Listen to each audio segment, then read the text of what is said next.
3 ans que ce combat existe. 3 ans que ce combat fait toujours parler de lui.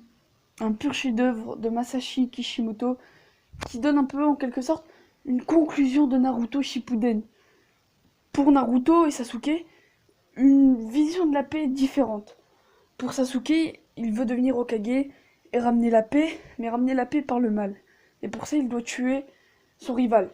Il doit tuer l'être le plus cher pour être considéré le plus puissant. En fait, ce que Sasuke recherche, c'est de la pure puissance. Et il veut s'acharner sur le village euh, dont le village est coupable de la mort d'Itachi, de la mort de son village en quelque sorte. Et pourquoi je dis la mort d'Itachi? Parce qu'il perd un peu la raison de vivre.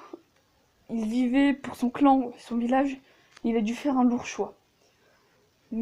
Et pour Naruto, il veut ramener la paix, lui qui s'est battu pour ce village.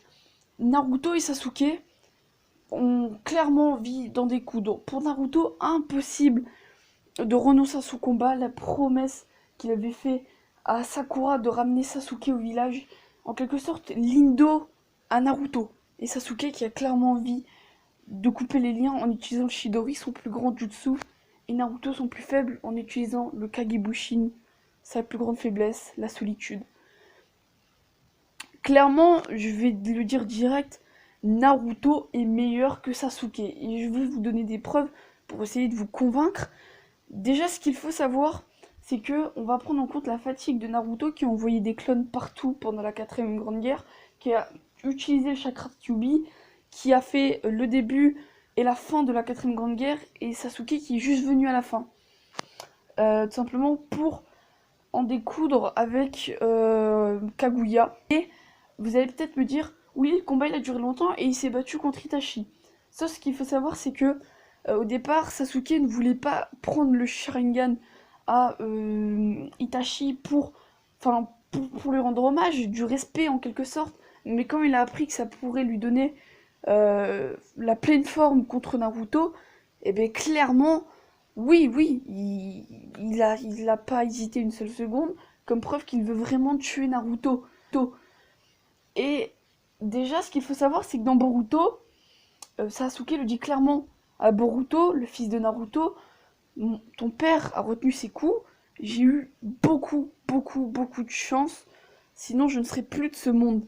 Et ensuite, on voit un peu que qu'ils sont réconciliés en quelque sorte quand le Susanoo de Sasuke et le Kyo et Kurama font un check. Clairement, c'est énorme.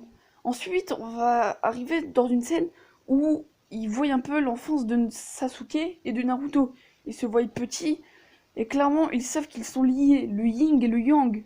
C'est un combat énorme. Mais comme je l'ai dit, Naruto était meilleur. Ensuite, on va répondre à euh, quelque chose qui circule beaucoup en ce moment. Ça se fait que la flèche d'Indra de Sasuke n'a causé aucun dégât à Naruto. Comment ça se fait qu'en fait, en quelque sorte, que la flèche d'Indra n'a fait aucun dégât et n'a pas percé en quelque sorte le Rasen Shuriken de Naruto. Bon, et on va venir à l'explication. En fait, ce qui s'est passé, c'est que Naruto et vous-même avez négligé ce qu'il y avait en face. Il y a quand même Kurama et Naruto. Ce qu'il faut savoir, c'est que la flèche d'Indra, c'est en quelque sorte un Chidori à longue distance. Et un Rasen Shuriken, c'est un Rasengan à longue distance. Et on sait tous que le Rasengan est au-dessus du Chidori. Donc ça explique clairement tout ça. Après, ce combat ne ressemblait totalement plus à rien. Une fatigue des deux côtés. Ce combat, clairement, tournait sur quelque chose qui n'était pas normal. Ils se mettaient des coups par terre, ils n'arrivaient plus à tenir debout l'un et l'autre. Et franchement, ça prouve ils ont quand même un niveau égal durant ce combat que si Naruto est fatigué. Parce que, avec la régénération grâce au Sharingan d'Itachi, pour être égal à Naruto, malgré toute cette fatigue, il a dû emprunter la puissance des bijoux, donc de Kurama, etc., pour être égal à Naruto. Ce qui, on va le dire, n'est clairement pas équitable, mais il a tenu tête, et ça, c'est quelque chose qui pour moi, est énorme. Inosuke est plus puissant que Naruto, où il a des jutsu plus, plus dévastatrices, plus meurtrières que Naruto.